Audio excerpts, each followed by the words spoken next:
Okay, boys and girls, let's make a flag. So, I already have my little paper with my name and my class code on it. I'm gonna go ahead and flip that over. But before I get started, I'd like to talk a little bit about different kinds of flags. We have a lot of flags from around the world, almost 300 here to inspire you.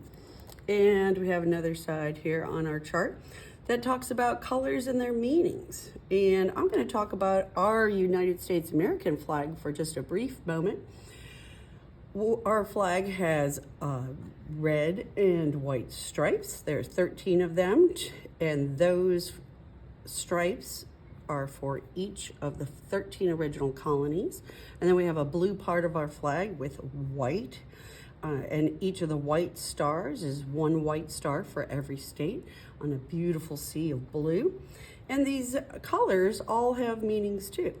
Like blue can symbolize peace, harmony, and trust. Red can symbolize passion, courage, and prosperity. And white, purity, kindness, and truth. And think about that. When you have a Valentine's Day card, you usually make a red heart on it because you're showing somebody that you care about them. And it would be really strange to get a green heart for Valentine's Day because generally we think of love when we think of red. We think of green, we think of nature, healing, and growth. So just keep those things in mind while you're creating your flag. We got a couple simple flags from different countries. Boy, that's super easy to make, right? There's Austria. And I thought they did a really cool job there with all the colors. Ooh, what a fun shape to make, just a big triangle, and you could draw whatever you wanted in there and be inspired by that. And there's Albania, there. And they've got that wonderful, wonderful bird image. All right, so I've got some fun tools today. I've got different kinds of rulers, and different kind of shape tracers, and I'm gonna go and take my pencil, which seems to have run away, children. Well, I need the pencil, so I gotta go get hell about these. There we go. Sometimes they roll away. And I'm gonna get inspired by that big triangle, but you can make whatever you want. All right, there we go. I'm lining up my ruler and going from corner to corner.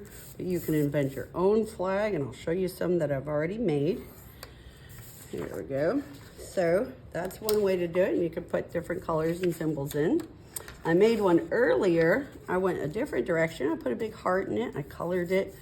And I'm going to show you a technique in a minute that can make it look like an ancient flag. But here's a couple other flags I made. I made the Scududo flag. Oops. There we go. Yes. It's beautiful. Oh, so excited. And turtle flag, because I just absolutely adore turtles. And this one's got a party hat on. All right. So back to what I was talking about making them look really old. Oh, there's my other pencil. So when you're coloring, try to color really hard. If it goes off the table, don't worry about it. We have rags for that. This technique is a wax resist technique where you crumble it. So even though I made a beautiful flag here, boys and girls, I want it to look like this. So I'm gonna crumble it. I want it to look like it's been on the earth for 100 years. You do not have to do this. If you do not like the idea of doing this, then don't worry. It made some little marks come from our beeswax crayons, but that's fine. We're gonna just add to the aging process. And of course, I'll try one without any crumbles. So on the painting table, we have a mixture of water, paint, and a little bit of soap to make sure it comes out. This is black, but it comes out purple looking. I'm gonna cover the whole thing with my nice squishy washing brush. There we go, put all that on there. You don't want it to be too soaked, no blobs. There you go. And then crumble it up again.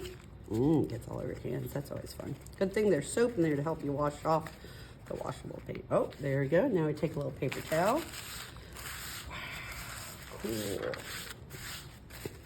That looks like it's been on the earth for a long, long time. Love it. All right, maybe you don't like that technique, so I'm just gonna show you a wax resist technique. You may not even want to paint on it, but if you do, and you don't crumble it, this is what happens. There we go, there's my little turtle, I can see him there. It's kind of a little hidden under the paint, but I know he'll come through. And the paint will go into all of the areas that you don't have crayon on. There we go. Oh, Might need a fresh paper towel to really get this guy nice and clean. And when he dries, he'll pop out a little bit more. Voila! All right, boys and girls, go have some fun. Make a flag. Enjoy.